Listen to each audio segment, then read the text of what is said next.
my brother. Good morning. Ezeugo, did you notice one thing, that your Woto entered Jpac this time around, and Jpac was forced to reply you and posted your picture on his platform? Did you notice that your Woto entered Jpac for body this recent year? You know, all this while he has been acting like he does not want to reply you. All this while he has been acting like, oh no, until you reminded him that he's a failure. Until you reminded him that Odogu Bubu just sampled duplex. Apama posted his duplex recently, and many other content creators are doing something that is enjoyable to watch. Did you notice that your Woto really entered? In like it, in Abamadu Woto, Gana buy his failures. In a new mad Woto, no failures, ya. Kona matter that only we failure.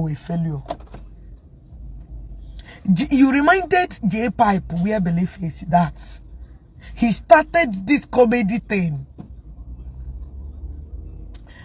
before many people now that are doing better than him. You know, as per se the base in Nigeria, they are what they call it, they are handy with those equipments, all this content, and they have free time because they are jobless. And people made use of their joblessness, make use of their lemonade to turn to lemon to turn to eliminate. But as Jpac who only 100,000 near 200,000 Keaga, did you notice it? Ezeugo name ya be were picture gi be post ya be tongue again pleasing they choosing. Tell me where tell me where Ezeugo insulted in the choosing. Tell me where Ezeugo Baruno that as far as saying on any other church, Ekutokunde Zion ga condemn ha. Ekutokunde Zion ga condemn no geruno naka. That guy, imagine like Ezeugo, he's full of wisdom. And everything in Okuru. I remember Mumke Jeremiah. Benke Jeremiah fufu ye putara. Nde mother shigi don't defend Jeremiah that he's not doing it in a good way. Ezeugo na one body of Christ are fighting. You guys are fighting for all. One body of Christ are fighting. They are fighting against all. Nobody listen to that young man. Getting a man choosing now. Do you know why I will never put my mouth in that choosing mopo thing? Choosing. Anaha madu. Ima got choosing. Mwa did not dress the way they want. When they were an outcast. I don't have any problem with their way of religion, but I questioned many things, which I will keep it to myself because I'm a Christian, a man of God. Am I coming out here to castigate them or criticize what they are doing? No. My thing is, Nde choosing apa, Nde choosing member apa, as Zion say they be bad people. As Zion say they be, I hear say people say, look at how children are behaving. Look at one day, only way hoping we jakwa. If you not believe, say una papa, they claim come and defend your papa. We are defending our own, and we must continue to defend the Bugobi. It doesn't matter how you see them, because you don't know that shut up. You guys no go shut us up, and we will not allow you guys to shut us up. So ndola decided kunu jiha gwe berebu ne jiha gwe berebe. Imashi nwata kuwe nke ya ashina owa achonwa. And nwata baki ibe ya nko na ajo ya. Sorry, abatu ibe nko ya shina agbara ya na ajo ya. Because Zion are speaking for their own, they become getting dojo. Let's Zion mechiri ọnụ na-eji ha kpọtọ ha mee ha accuse pete ha destroy their persons maybe ha kpọtọ ha n'ihe niile, then Zion will become good people. And we say no to that. Anishimba that Zion webanye nwunu and Zion webanye no. Unu me pemanye sunu with the police, with the army, with the soldier, anything that is available, we will use them against Ona. So anything when they talk, Zion choosing is the best Christianity, do not business. That is how they chose to live their life, and we have a way to do our own. So if you come for Zion, you collect. If you come against Zion, you collect. Prison yoye, if you come for Zion, you collect. Prison no matter kakaporia. It's not one matter kakaporia, and then they can Jpac, and then they can a free like one. Prison again when the game accommodates. Sorry, prison when the game accommodates. If you try yours, you collect. We are not olden days Christianities. So if you know that you got tormenting, they choosing torment them. However, after all, we are not there to defend us. If you guys want to put it that way, they were not there to defend the Zion. So why will we waste our time also to defend them? One day, onye koraga kono zoga koraya. Or if person knock on the door, say, how are you? Onye ola jogi ribo, onye ola jurugi ribole. You reciprocate that to ribole. So if na hona that nde choosing the easiest way to target and destroy. When they go, make una go. No, not business. We will stand by Ebuko, be botic and tiny. You know what? You don't understand that I get prove the idea and Ishi madam. If you like, go choosing the best people. We know send owner. We will defend our own however we want it. You want to go? So if you don't want to dig in the choosing or now business, it's none of our business. If they don't have the ability to come and defend what they like, we will stand with Ebukobi until this life will end. Ebukobi is our national anthem. Ebukobi is our backbone. So if you chose to make a when your business, and you were a soldier, and you were what they call it, Bible readers, and were anointing and so however you want to channel your frustration to the choosing, when they channel them, it's none of our business. We did not cut off to come and defend ourselves in a way that, oh, choosing is doing better. We don't care. One meeting Ishi, and ya collect, ya. After all, Ngayo ye. Ochogan dog and nana. After all, I don't go for man. I don't go for them man. I don't go for them man. It's Ishi got collect ya. For them man. So if you think he will come and destroy Ebukobi image, call him a criminal, call him a liar, call him a RNG, call him this, we will not take it from you. That is what we stand for. I get out the rule 202. And out the rule 202. We do not accommodate stupidity. Rather, we do we tolerate nonsense from nuisance people about views. We will not take that.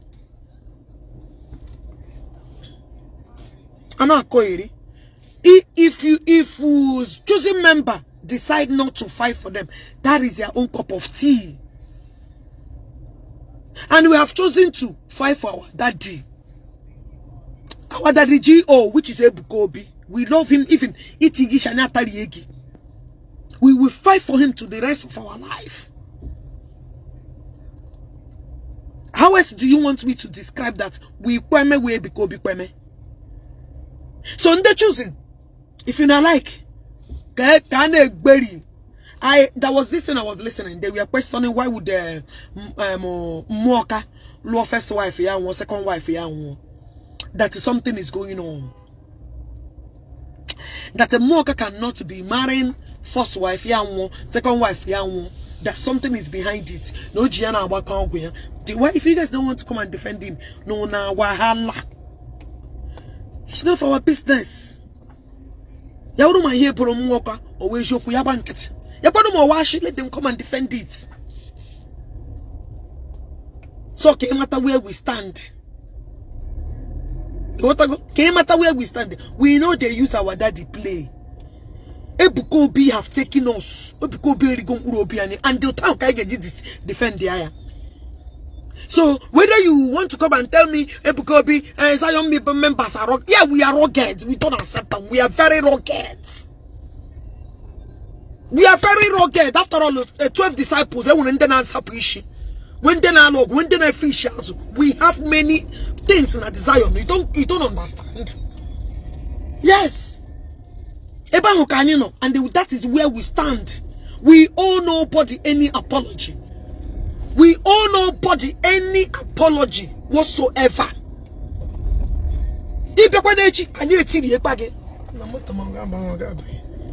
So we are fully behind Zion. If you like, make una give credit to Tunde choosing. Make them no come and tack on her. That is why you guys are busy giving them credit.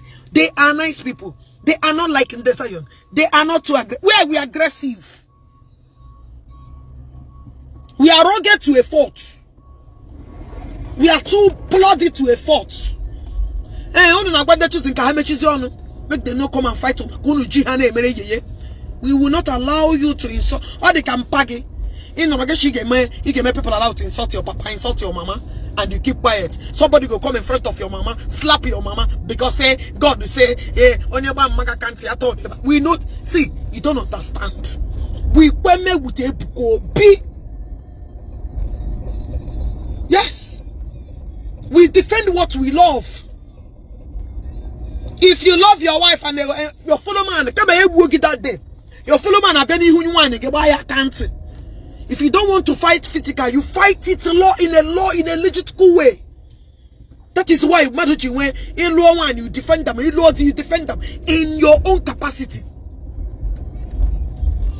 So you feel that Zion members are rugged. Yes, we are rugged when it comes to whatever we love. We will protect it. We will secure it. Anything that has to do with what we love, we will stand to protect it. So, no na wahala. No na wahala. We don't care. We don't send donor. We are not here to explain whether we are doing right or we are doing wrong. It's none of your business. Allow our maker to solve the problem for us. You know, in any position to tell us how to defend the Bukobi. Jpac is an idiot. Jpac just need I don't care. Like I said, Omenala, Ogechi in my life. I will never stand to be a partaker to such nonsense. So Ezeugo, you really gave it to Jpac. You really reminded him his failure. You really reminded him how he has been failing and he will continue to fail. But he executive man yato. Jodogu bubu. G apama. That one enter in body woto. Yeah, matter that he's a useless man and you continue to be useless. You want to go? People are making millions. Jpac on Nigeria. Where all this equipment are handy. Where all these content creators use their chance. That are busy working, doing our legit job properly. Doing our legit job properly. Going to work, coming back. We have 24 hours busy. And then what time social media is just for whatever you want to do with it. Now this blue, now this America, or one, and then but you, no Nigeria, that have all this opportunity. Look at how your people are. They do place dogu bubu zoro. Get post where you will keep congratulating others. Nobody will congratulate you. You will keep congratulating others. Nobody will congratulate because he will be useless.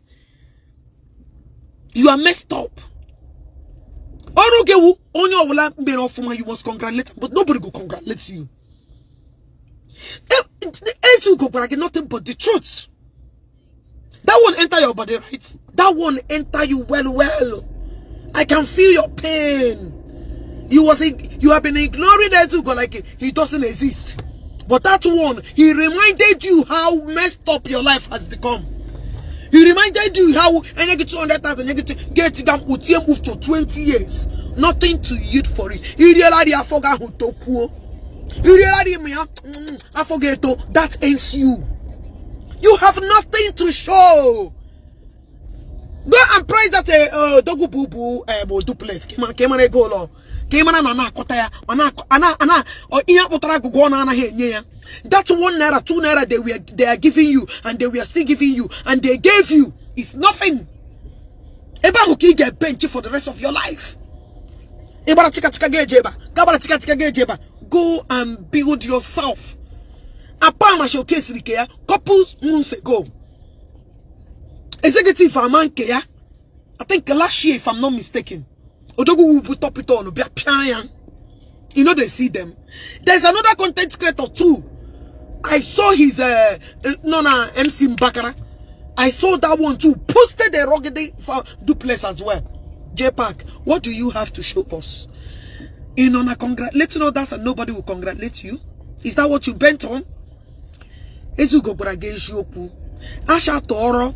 Obanaya mana to para no fake. Ye fre figi ne moya. Nebe. Iga no nga kanka. You go kalanka for this game. You have nothing to show for. Look at you. Somebody baragike we joku. Instead of you to put 1 or 2 together. Get chemele man. Pack no gabam. I be GRE. Una no one kind title to pack.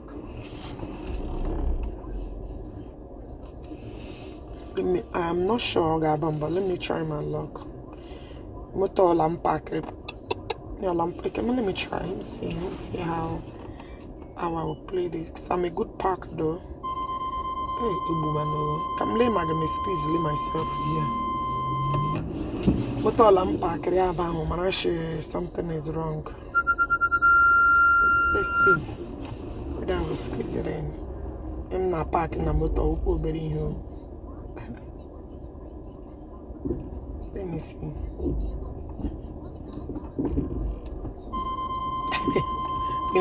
To tell you, hey young woman, there is no more space, so be careful how you pack me here. Him nanya packing. Sometimes I get deceived you get at the card no go enter. But as image here for my album. Guys, I don't know what is happening to my page. I'm having a lot of challenges, but when after all the Jimmy Abego, what those China no how report to me every day. They report to me my people get posting here. Nobody go report them. I don't pack, you see. I don't pack. Facebook will keep removing my followers on a daily basis. What is their problem? But whatever may be the case, it's okay. They keep removing my followers. I'm not removing my followers for no reason. I don't care. I'm not a fresh egg. I'm not paying about Ishi all the time. Come on, you go do this thing. Now, you can just have to me. I'm going to brew the other one. I got some prayer. Because me say this and I some to have for free. So, like I was saying, Jpac, Loa, Ega look it all Gunde, Facebook, he began to put the money. Learn from others. I saw you posted Dogu Bubu. That is all you do. You must surely be posting congratulations, but nobody will ever congratulate you. Because you are worthless. Now this blew up. Ezeugo just told you nothing but the truth. Guys, I know they see comment too. I don't know what's been happening with all my pages. You have to be congratulating others. Yes, uno puta. Zion. We fight to now. I got alone. And I'm known where like governor. You were like governor. That is convict that already failed spiritual and physical. That is local chairmanship. That is convict in Njaka. That's your couple, your crime, your fellow crime master. He would like post so no work choosing. Yes. Oh, work choosing now. Ya me nu hakune no. Ya me hakune me. O when dinga base. As soon as don't talk say, una no go rest. We no go rest give una. Only when a prominent man. I'm not money we chosen member. I'm no big Kubana we chosen member. They are there. If they don't want to defend donor, no, it's none of our business. We will stand to protect whatever we love. You feel it? We will stand to protect anything we love. After all, Imoni came out and protected himself when somebody accused him for sleeping with Junior Pope.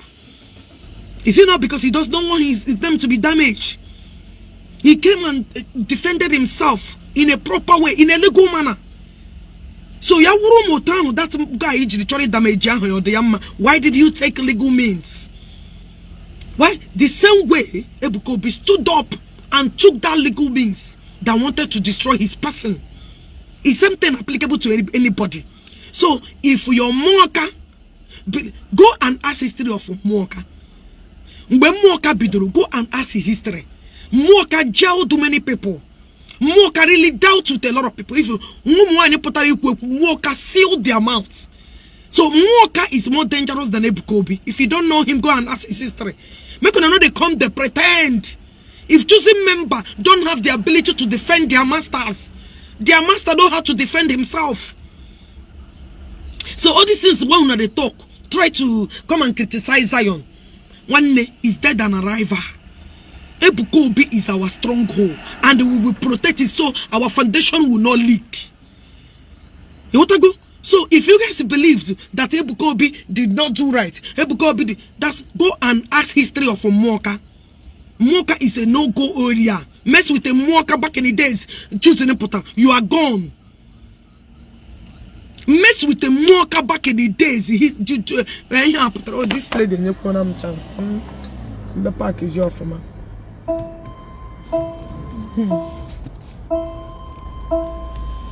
The lady have to go. So let me put on much. Let me come and stretch my agwu. No, they can Koshiano. Obo mash. You may know history of Moka. You don't know history of Samsung. Yeah, I hear him in my bathroom. The day I was using my bathroom. Nana can be na hey Filippo. But Chineke Hormanyo. This is exactly what happened. The day I was using this phone to make a Filippo. So now listen. So Moka is not something to mess with. Go and dig a Moka history. If you have any brain, Yarumi is always choosing when choosing started. Moka is not somebody you mess with. Now Bruno ya Boni Yihunu Bore Bukobi. Kuna huga all these calibers of people non church ya. If Imoni can stand up and defend himself with a brutal lawsuit, with a brutal arrest, who are you? He will also defend what he loves. Ne, ashibna ne, Bruno yane pete. Uncle no name oh fake gang. No, put up one igebu moka. Like Udela said it. Put up one igebu moka. Na give him moka gada briolu. Put up woya. Keimana me when people that will fight for moka or not. They did it. Guys, I don't know. I don't see comments. I don't know what's going on with my pages. Facebook are really dealing with me for some reason.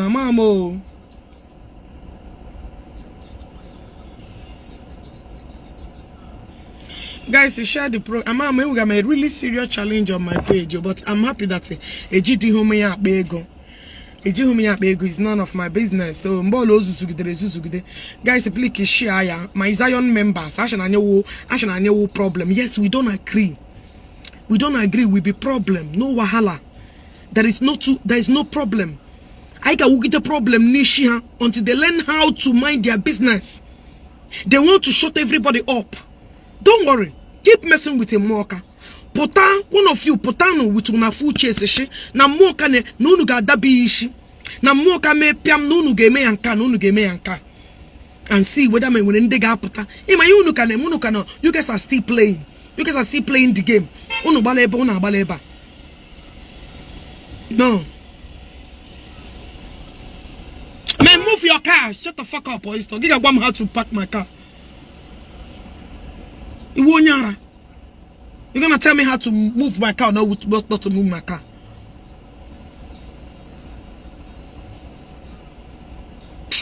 About to let me will make job for my Maggie ho.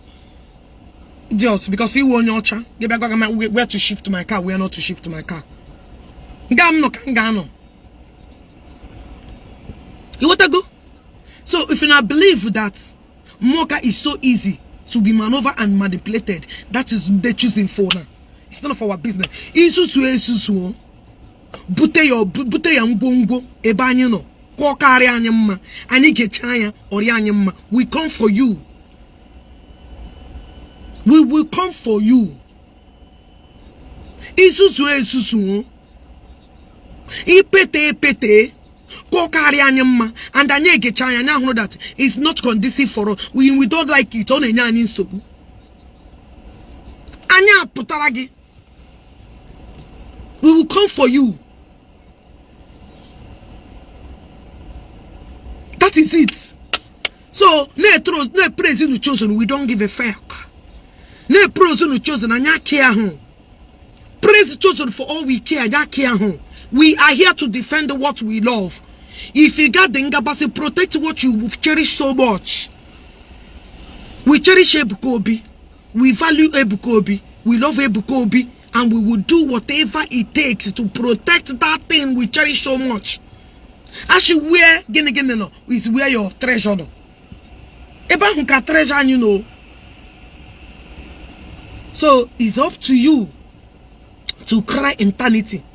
It's up to you to say, oh, anya buelam no, anya talam no, anya real rice no, anya real beans no. We no send. Jpac go and do better. Jpac ga make better. Learn from other content creators. Ezeugo nyeregia and the girl with a picture I got post one we really don't care. We really don't care. Ezeugo gbama yake we joku. Tell your because all woman nani and I got happy ali. If it takes us 20 years to reset his reasoning, reset his brain, reset his stupidity, we will continue to tell him the truth. We will continue to use the truth to throw him to go in here like an woman. Because he's fool. Look at it. Odogu bubu and Anambra guy. Odogu bubu, Jono no mecha insult, mecha henine. Akuna huna insult here with it. J-pipe or J front or J back. You are a loser. You are a loser. Learn from others that are doing better. Even in the other content creators, gonna have a sample mania. I'm not get John Gang, chat mania. The papa forget her. The water go on one get down, chat mania. Nothing more, nothing less. So, as you are there, all those your follow content creators, so we're gonna have a bigger commercial and go away. They will next year now they post another house for themselves. Nana forget that managa. Nana forget. Because ex-convict came by your election, Obiaga. And when are we coming to celebrate that you failed? Ex-convict came by Gabia, Bando, Wanekuga Fonala. Then when anything to do because when is the election coming up? Came by the election come up because ex-convict. And on that in Doma shower. When is your failure coming up? Because I'm gonna come here to celebrate. Guys, so let me use this opportunity. Guys, share this program because I have an announcement to make. I have an announcement to make. And when my announcement, tag for me. Tag Akozayon. Tag for me. Tag Akozayon for me. Tag them before me announce the name. Share this program. Tag ex-convicts. Tag Jpac. Tag Ezeugo. Tag Desi Empire. And tag other bloggers. And they hate him and they like me. Doesn't matter. Tag all of them. Tag all of them on this blue app. Now this video name. Share the program. Tag other content creators. Tag Jpac. Tag Anoya. Facebook, you una mama. Facebook, una mama. This I know come out here. If you not like suppress my views, if you not like they remove my followers, if you not like no wahala, I don't care. Share, dear guys, share them this photo. Oh, who wear shares and all this problem no good they come. Make una put shares. Come pull up boomers. Tag them very, very well.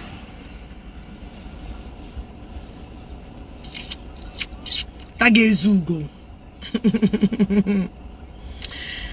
Tag Chief Okeke. Tag them. Ezeugo nemu. And the more they do one nigga banana bloodstream. O banana was Columpio, Yebru picture post. Imana, he has never replied until you start using others. He came out to insult Ebukobi. He came out to insult Ndi Zion. He came out to insult. Your friendship is over. I'm not gonna give you 1 million. I'm not gonna give you 500,000 again.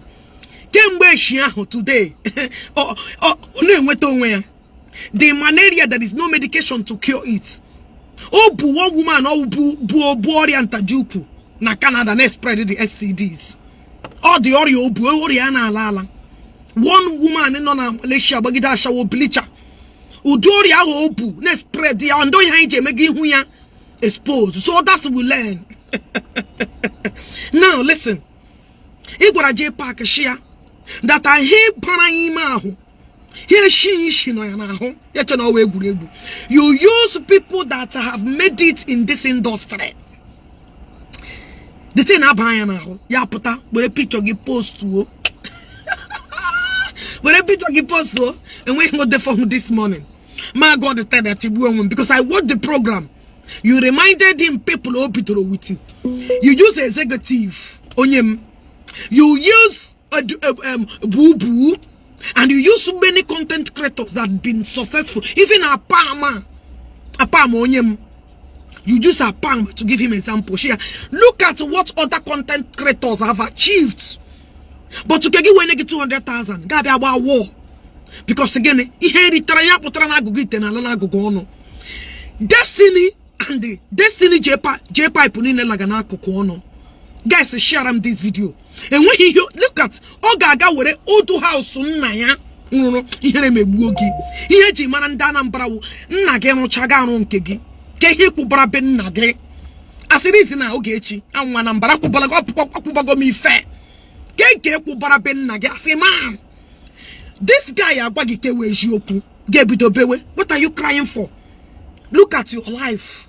Year to year, you can make a amend. You need to make amend so you be progressing. If in one go more yakagenjo, how can you two fools they become useless? At least on your way here, one person got a paraka good year, one money here. Nothing. You will get Boreja Beach. Boreja Beach. Yes, fake here. Hey, I'm beautiful. I'm beautiful. I'm beautiful. That is all. Get you shoot to one movie. You shoot to get sorry. You shoot to Gaparia. Can't you see fucked up two persons that will bring both of you that's now. At least ofu amagodi here, another one a boo of two compound foods and when you hear pastor join together. You know, susu, susu. And what okay? Even I was looking at her the other day. I want Ashi. I'm again. Anya pin woke 1 year to man. But unganya pre woke pian one you need to give that party two blind people. Only to give her now. Look, I was even somebody say, "Oh man, hey, your wife is that the beauty? Is the thing? Imagine within a table on a marriage. Jpac, you follow the advice. Ezeugo nyeregi. Do you know why I love Ezeugo? Common sense. On the brain when I see guy in this guy, the day Ezeugo bring him some more movie that they can put you. Ezeugo is a multi-millionaire. Imagine Odogwu amuru Odogwu mkwase Odogwu. You know that guy, yana panage that na Nigeria get feed generation okay. Ezeugo Odogwu. Bali akome pere go when small. You know we are Ezeugo is not somebody that proud. The door where I'm so actually to talk leno mono. Leno munte imagine. Ezeugo ajo Odogwu. Jpac did. I wish he gano ya close. Ezeugo become a petrol has small. Open little, make them see. OMG, man, that when a man, when men sees. I understood here when you say Jesus name. And when a man, when Jpac woman sees, imagine here. It was Panawan in a papa every month. It was Panawan in a ship every month. It was menses. We love Zion the way they are. Now, let me use stop because share no program. Actually, made very powerful announcements. Share this program. Actually, Facebook will not suppress my views. For some reason, I'm a mona Ezeugo on a megi. Iju way on a megi. And I remove your views. Sorry, and I remove your followers. Each thing the on Facebook. Is it happening to all of you or nanem ko name? Well, I don't know whether it's only happening to me or other people who want a page that is experiencing the same thing I'm experiencing. Is Facebook removing your followers or not? And when the Facebook on remove, come there where my Kandana Babuleta. Daisy, in a way experience them when Facebook on remove and followers who. I just want to know whether I am the only one experiencing it. Am I the only one experiencing it? So, Jpac, go and gonna govern new shi, gonna ex-convict in our new Njaka Nike. It's a general issue, okay? I was thinking I'm the only one. They suppress me, they are removing me. Every day I remove over 5,000 followers of mine. I don't know what is happening. I don't know what is going on. But whatever may be the case, when I patachaya, when you bit of one issue. Because she Tagiment CC Jpac. Tagiment CC why? Ezeugo go and learn. Unyere hit energy choose na compare. And Ezeugo your follow content creator compare again. The thing I beg na brain. Look at the choosing. Look at Onyenka. Na because they can hit him. No one can bega AC mu because one him bu bondo. Him bu GLC baby. When no bondo. Awo moi if na money awo mu Jpac hit it abuga Jpac hit at abule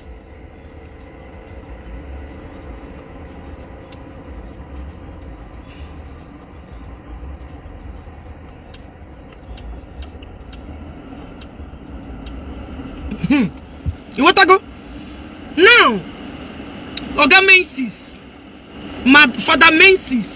Listen to me. Let me tell you, Ogechi Okeke. They listen to Ezeugo advice. Iri chosen compare to Zion. We are warriors. We are descendants of warriors. We are Zion that stand with our warrior. See, we stand. We are warriors. I am the Zion warriors. Each issue we will defend what we love. We are here to defend the book with everything in us. I don't capital is up on them in the Bible. Imagine all this generation here Peter game. Ihunu keji sapita ji sapu maduni. Ewuzeji generation here Peter game. We are Peter oh. It's in Ishida what we love. And I tag yeah. In that choosing, if what they are doing to Mbaka Barabono, Kezahaya, Moka, Junuma, Mekuna take a swallow Romo, they want to suppress us the way they are suppressing woman. Guys, share up this program because that's what Chinne Kundesa Yona. Sorry, Ndachus Dana. Share ya. Keep sharing it to every platform, to every group, to everyone. If you guys want to suppressing their choosing, no na wahala. As far as we live on this Zion, we are our own Christianity is too radical that we will not allow you. Why is it that age rebuild your prisons? Can age rebuild no longer? A woman, it's people like you. That place is waiting for accommodation. You guys need to be accommodated there. Oh, age want the place. Ishi, if you that your freedom is no longer okay with you, we will direct you to where you belong. I don't know prison call you for what. So whether you like it or not, we will not behave like you chosen people. Anyana hair apron. We not the wear apron. Choosing not the read chaplets with the read chaplets. We have our own pattern of things. Each can they prone act to the way they know how they act. Choosing now put on outside every put they start to roll and you know they roll in the mood of the streets. And it's in the put on inside the Zion. So you can see that we are very different people up together. You cannot use them if they want you guys to be suppressing them. They choosing. No, not choosing people. Now mopo, we know the answer mopo. We they fly, we they run, we they move. Okay, they are aware. So we have a very different lifestyle. See now compare you with the people that you compare us with. Who is this person? So now they compare us, the comparison are no match. We know they do mopo. Now you apron. We know they wear apron. We have different way of doing our thing. So now they compare us. We are not comparable. That we worship one God. You want to go? So we will swallow you. All the mission. Guys, share this program. Share program. I'm gonna what I'm facing. I know they share this program. Make una share this program because honey didn't know my voice. Say Iru na our side anya penyuogi. Iru our side anya penyuogi. We have a way of sending nuisance and stupid people like you to my early grave. You want to go? Udela. Akona hune budela no. All people like woman. So if you not like, make una contracting Mwaka. No ga dabi yolu. No ga dabi Ishi. No ga kota amuya. No ga area. If you dare such threat, our daddy no. Anya wanyereki movie. Anya wanyereki movie. We are not the same people. We are different people up together. Isusu anya etili egi. Anya ma hu paint blue or paint black. We know that white is white and black is black. So no feel around no got suppress other no got suppress choosing. After choosing on your get face or one. After choosing now, another target to get face. Because so nke onya gini afufuye cool that who the face go choosing. So after choosing now, who na go face? We know they do like choosing no. If you come for us, we will go to you. We will send you where you will stay and remember him. That is how we operate. And now who choosing? Choosing people if they don't want to choose, if they don't want to defend, it's their fucking business. We are different people, oh. Our Christianity no. I'm our direction. We know where we are going. And if you block way to us, we are moving train. we will clear you on. I get clear again. Guys, on that note, October 14th is my birthday. Listen to me. October 14th is my birthday. I told me who anything less than 100,000 in my account. Bidana and my account. If you have not received my account, October 14th is my birthday. I need to be celebrated. After all, everybody they post their accounts on their birthday. October 14th is my birthday. I need to be celebrated. It's okay, Bidana and my account. That I am announcing this, telling you that October 14th is a sham kamuru dike. That day kamuru dike. Ofonya na pre all their lacking thing. That day kamuru dike number. October 14th is my birthday. I have to be celebrated. Iliangwara each one I gave it on an account number. Man the proper champagne under this comment section. October 14th kamuru dike. October 14th kamuru when a looking out to room check on one place now pay her pampuramu. Yes, I'm October 14th. Off front muna birthday muna daddy ma rula the same. We are all Libras. I was born in October. That day kamuru dike that day kamuru. Oh dogu no na wine. It's Ishi awo papa. When they get ready, account number will be celebrated. Ega manya with a full force. You don't have choice than to wear him the money. You don't have choice than to wear him the money. That day kamuru dike October 14th. That is my birthday. You know, I'm a bit on a post to remind you guys, even from today, or for how many days October Chineke walk when no get on coming change here, September 18th. Oh, come name only announce because somebody shipam Nayano Hoya. Because somebody shipam Nayano Hona the Damuru dike October 14th. That is my birthday. You want to go? That is my birthday. Young Chorin, I told me who anything less than 100,000. I told me who anything less than 100,000 in my account. Even from million up. Half a million up. Or him neku. When the wear me head room okoya. Yare game my wish now.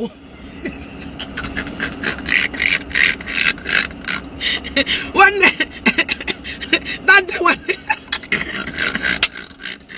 That day kamuru dike. That day kamuru dike. You want to go? October 14th is my birthday. Oh, man, get my dad Japan October, but I think October something. We are all Libras. I know that he's also a Libra. 14th is my rugged birthday. When the Bitona save we go. Save your money because Odogu will be celebrated. Akwanye will be celebrated. October 14th, that is my day. All the Damuru Dike number. When they celebrate me, Paporam champagne or say so. October 14th. October 14th, we shamono. Shaka nemo potara. Akrami woke. God Hashem Bawania will work. That will be a trouble. That will be problem. Let me switch her before thunder on this earth. Happy birthday to Dogu.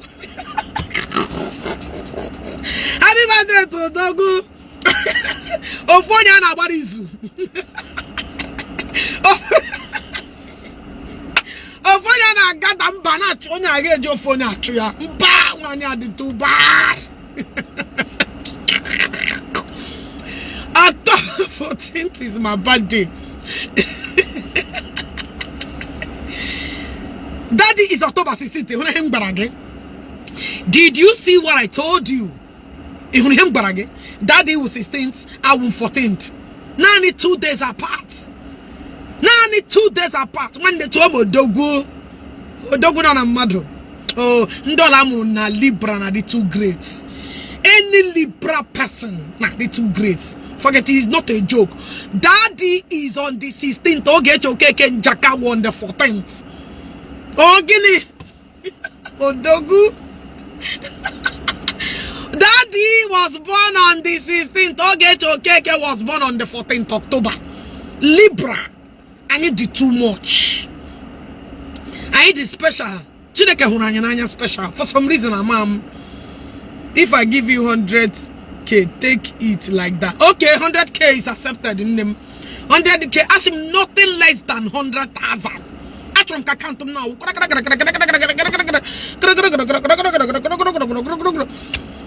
want to go? Ndo dogua. But them if you miss it, no make change fair. Now this blue app. I am you October 19th, you will Libra. Hey, in October I did too much. If you are born in October, stand up, come dance. If you am about a good that day.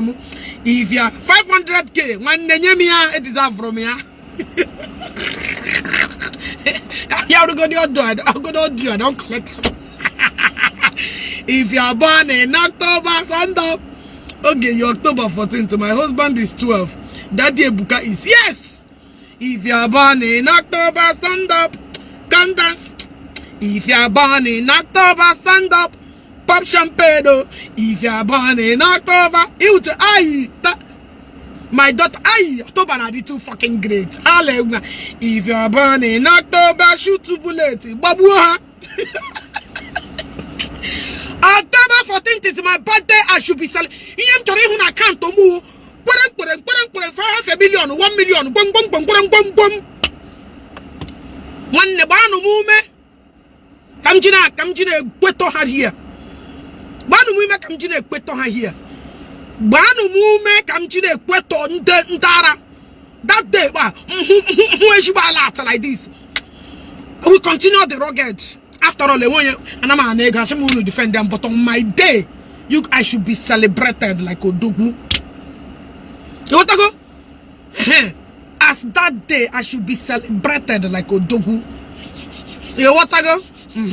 October 14th. That is my birthright. You want to go? That day, fuel. Charge with electric hand. Oh, charge mama okay. My second birthday is also on October.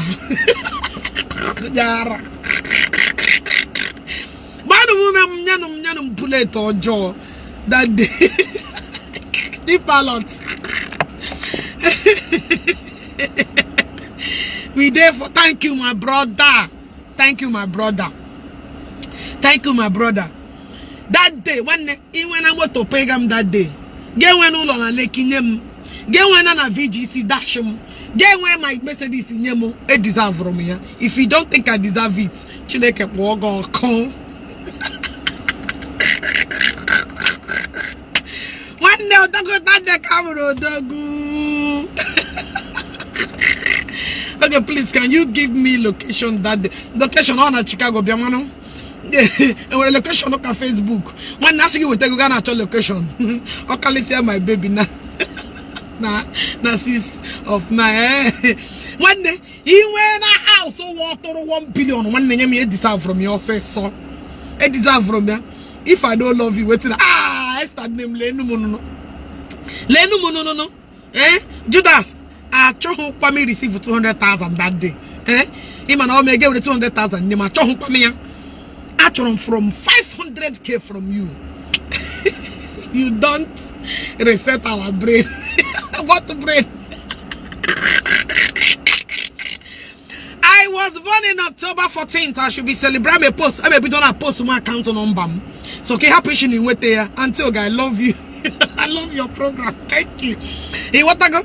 So for you to know that we know they carry last though. If you come for Ebukobi, we will permit you to all our food chase. We know they play. They choosing if you not like make una go defend on papa. If your papa is not valid to now. If your papa not like have you seen me? Every day I put a Bible. No, I am with a different department in Azayo. My department way bam no. Department me they see now way back no. So can you be aware that I must not carry Bible to stand by my daddy. I must not carry Bible to stand by my daddy. Oh. So my department way back no. Warning and Abiana, we're ready to. I'm Kanyaga Baliana Pruno Gawa Court. Anya Domuno Lele. So I'm not gonna know there is anybody to compare us. We are different. We are unique. We are unique. We are different. Okay? So whether now testimony on choosing no wahala. They don't want to defend themselves. After all, they have members online. We have decided to rocket our own the way we want it. You want to go? After all, we are different people. Okay, dear way. So my birthday is coming on October 14th. Odogu should be celebrated. I didn't expect our platform to celebrate me because when everybody they carry me, but all of them they watch me. But those that like me for who I am, when that day celebrate your queen, because queen deserve for you. Manyaka na ba womi ya chakan chan. You want to go? So okay there. I don't got some to me. She ma put because I'm no more in here that Jpac. That Jpac is no. I got some my daughter Mercedes. My Mercedes is wash free car. Time not off. So make I use that opportunity. Got some all my cars in mini. Go. So, all right.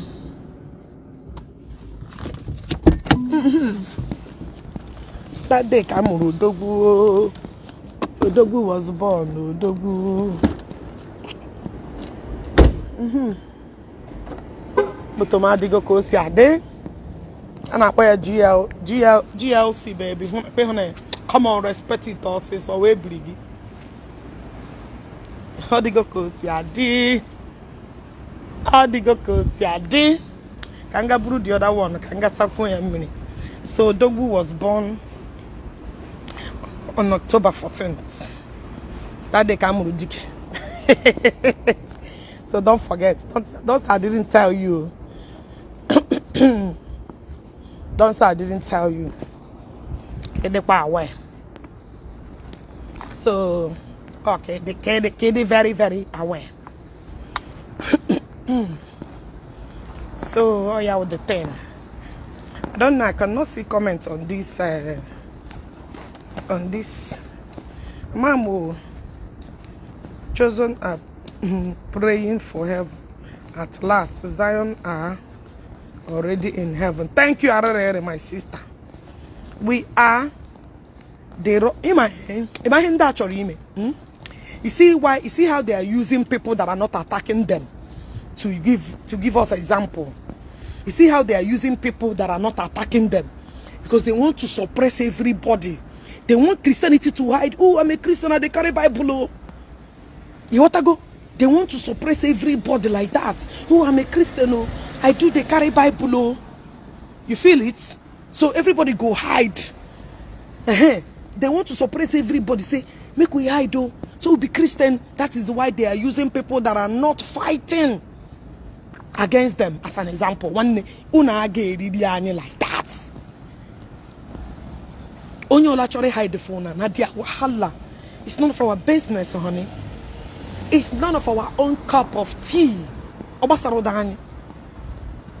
Now the people, Nadia wahala. You guys cannot intimidate us. Intimidate. Other possible.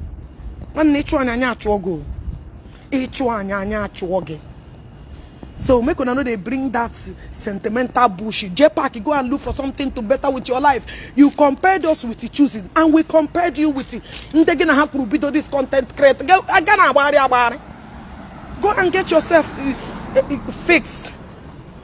When you can't moderate us. Other possible. When no dogu ka anyewu. Iga be like this. No, we I na ku egwu nka I na agba. Now we dey sing our song.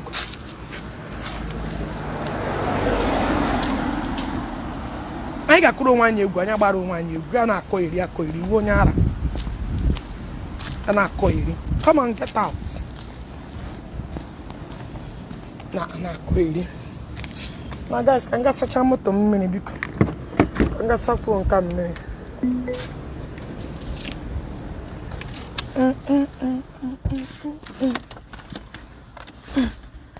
Oh my cars. Let's go and wash all of them.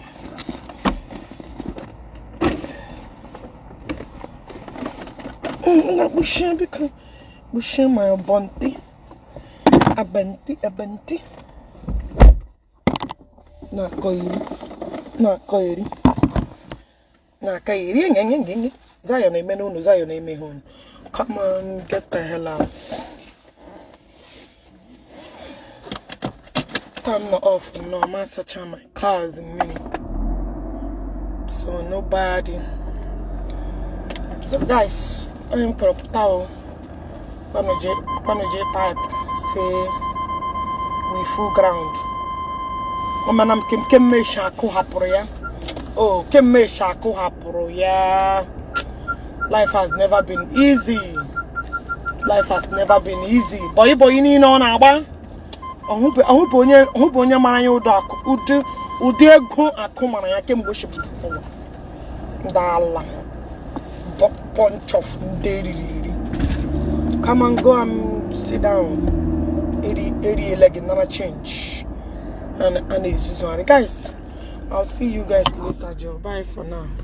Let me concentrate.